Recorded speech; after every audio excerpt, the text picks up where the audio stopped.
एक कार्टून को लेकर शुरू हुआ विवाद विध्वंसक युद्ध की तरफ बढ़ रहा है। दुनिया के तमाम मुस्लिम देशों में फ्रांस का विरोध हो रहा है। भगोड़े मुस्लिम धर्मगुरु जाकिर नाइक ने फ्रांस के राष्ट्रपति इमैनुअल मैक्रों का नाम लिए बगैर उन्हें दर्दनाक सजा की धमकी दी है। मलेशिया के पूर्व राष्ट्रपति ने भी कमोबेश ऐसी ही बात कही है। इमरान खान ने फिर एक बार इस्लामोफोबिया का जिक्र किया है। विरोध प्रदर्शन और धमकी के बीच रूस से लेकर सऊदी अरब तक मजहबी नारे लगाकर हमले किए गए। मुस्लिम मुल्कों की गोलबंदी के बाद फ्रेंच प्रेसिडेंट मैक्रों के समर्थन में भी महाशक्तियां उतर आई हैं। आतंकवाद के खिलाफ लड़ाई में फ्रांस को अमेरिका, भारत, यूरोपीय यूनियन के साथ मिल चुका है। फ्रांस भी समंदर से लेकर आसमान तक अलर्ट पर है। ऐसे में विश्व युद्ध की आशंका बढ़ रही है।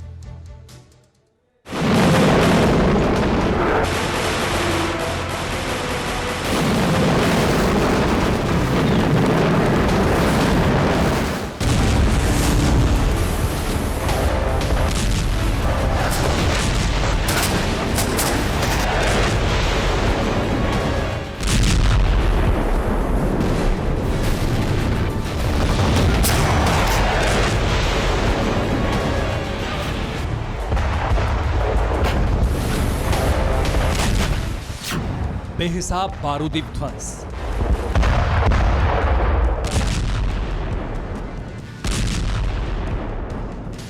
अग्निबाणों की अंतहीन बौछार,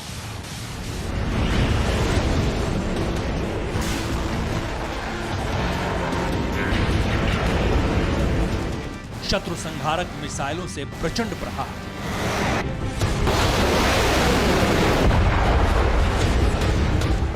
महाविनाशक बमों से वार, न भूतो न भविष्य, ऐसे ही भीषण युद्ध की आशंका आकार ले रही है।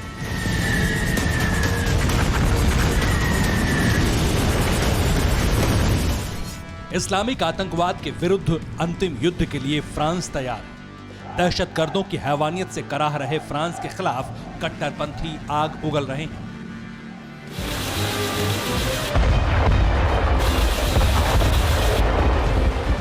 फ्रांस की सरजमी पर इस्लाम बनाम ऑल के युद्ध की प्रस्तावना लिखी जा रही है। ऐसे में विकराल काल के मुंह खोलने का डर बढ़ता जा रहा है। धर्म के अग्निकुंड बनने का खौफ बढ़ रहा है।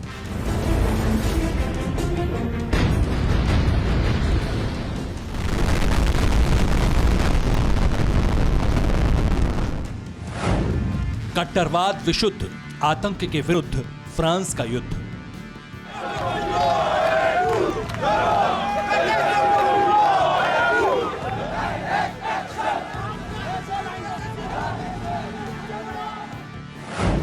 कट्टरपंथी बहुत बेलगाम, उल्टा फ्रांस पर ही इल्जाम।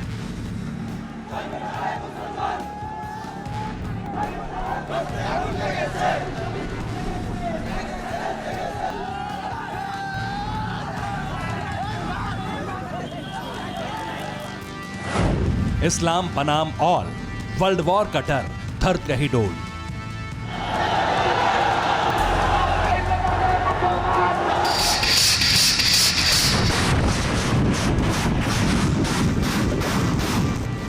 यूं ही नहीं, विश्व युद्ध की आशंकाओं से धरती डोल रही है। इसकी वजह है पूरी दुनिया में कट्टरवाद के किताबों के पन्ने पलटे जा रहे हैं। इसकी वजह है फ्रांस में बना एक कार्टून के बाद शुरू हुआ आतंक का खूनी खेल। दहशतगर्दी से कराह रहे फ्रांस को ही सवालों के घेरे में खड़ा किया जा रहा है। फ्रांस पर ही इल्जाम लगाए जा रहे हैं। वो फ्रांस जहां एक कार्टून के बाद आतंकी तांडव कर रहे हैं।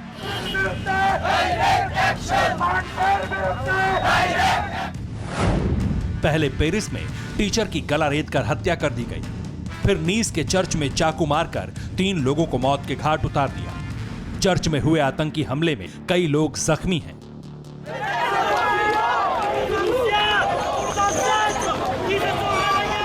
बताया जा रहा है कि हमलावरों के एक हाथ में कुरान और दूसरे हाथ में चाकू था। वो मजहबी नारे लगा रहा था। और सबसे कमाल की बात यह कि वो इसी साल सितंबर महीने के आखिरी में टूनीशिया से फ्रांस आया था और उसकी उम्र महज 21 साल थी।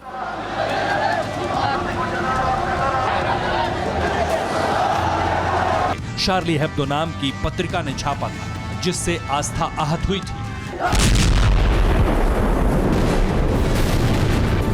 सबसे पहले तुर्की को खलबली मची। तुर्की के बाद उसके पिछलग्गू पाकिस्तान ने बाकायदा एटमी हमले की धमकी फ्रांस को दे दी और इसके बाद दुनिया के तमाम मुस्लिम मुल्क फ्रांस के पीछे पड़ गए। इस्लाम के अपमान के नाम पर वो फ्रांस से बदला लेने की बात करने लगे। इस वक्त जो हालात हम देख रहे हैं, इस्लाम दुश्मनी अपनी इंतहा पर है। मगरबी दुनिया बिलखुसूस फ्रांस में मुसलमानों पर जमीन तंग हो चुकी है। मुसलमानों पर सख्त कवानीन का निफाज शुरू हो चुका है। मसाजिद की कड़ी निगरानी हो रही है। फ्रांसीसी सियासतदान खुलकर मुसलमानों के खिलाफ मुहिम चला रहे हैं। उम्मत मुस्लिमा इस इस्लामोफोबिया का मुकाबला कैसे करे?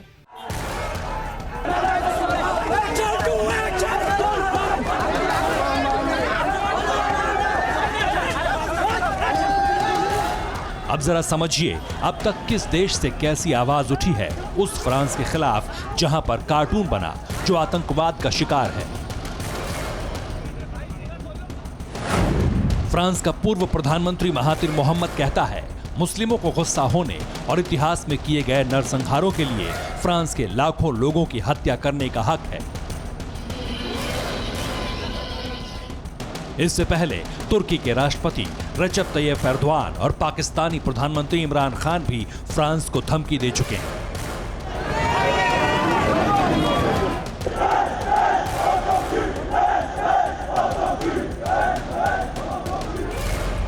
अंतर्राष्ट्रीय इस्लामिक धमकी के बीच दुनिया के अलग अलग देशों में फ्रेंच ठिकानों पर आतंकी हमले हो रहे हैं।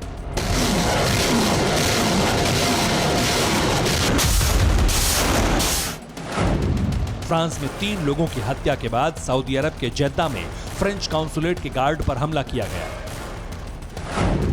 रूस के कुकमोर में पेट्रोल बम और चाकू से लैस 16 साल के एक लड़के ने मजहबी नारे लगाते हुए पुलिस वालों पर हमला किया। Et très clairement, c'est la France qui est attaquée. Au même moment, nous avions un site consulaire français qui était attaqué en Arabie Saoudite, à Jeddah. Au même moment, एक तरफ अटैक हो रहे हैं, दूसरी तरफ फ्रांस के खिलाफ प्रदर्शन हो रहा है। तुर्की, पाकिस्तान, बांग्लादेश, ईरान समेत तमाम देशों में लोग सड़क पर उतर रहे हैं। विरोध प्रदर्शन हिंदुस्तान के तमाम शहरों में भी हो रहा है। ये तस्वीर भोपाल की है, जहां इकबाल मैदान में भारी भीड़ इकट्ठा हुई। कोरोना नियमों की धज्जियां उड़ाते हुए कांग्रेस विधायक आरिफ मसूद ने लोगों को जमा किया। हजारों की तादाद में लोग आए, फ्रांस के खिलाफ आवाज उठाई।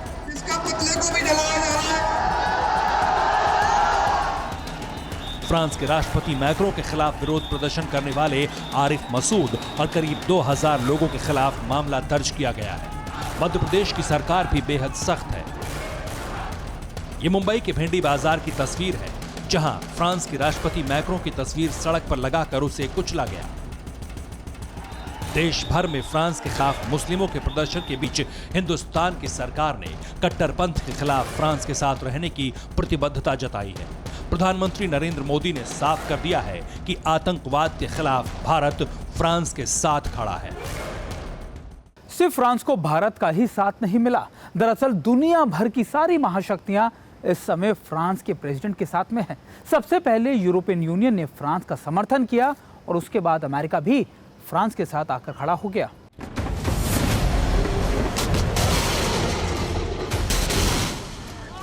आतंक के खिलाफ समीकरण बिल्कुल साफ होता जा रहा है। एक तरफ फ्रांस के साथ अमेरिका, यूरोपियन यूनियन है, तो दूसरी तरफ पाकिस्तान, तुर्की और मलेशिया सरीखे देश कट्टरपंथ को बढ़ावा दे रहे हैं। इस सब के बीच सऊदी अरब और रूस में भी जिस तरह से कट्टरपंथ आकार ले रहा है, उससे विश्व युद्ध का डर बढ़ता जा रहा है।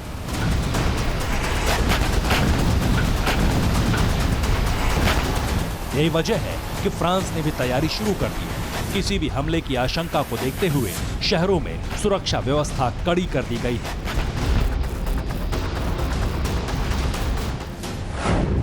GIGN प्रोटेक्शन टीम तैनात की गई है। फर्स्ट RTP कमांडो प्लाटून तैनात है। French special commando CPA-10 ready है। समुद्री कमांडोज को तैयार रहने के लिए कहा गया है। इतना ही नहीं, राफेल की पूरी पलटन को अलर्ट कर दिया गया है। यानी फ्रांस पूरी तरह तैयार है। फ्रांस के साथ तमाम महाशक्तियां भी हैं।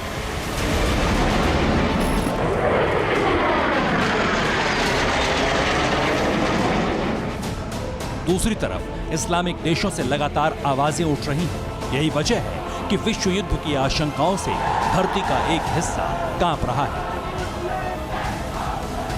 Bureau report, TV9 Bharatvarsh.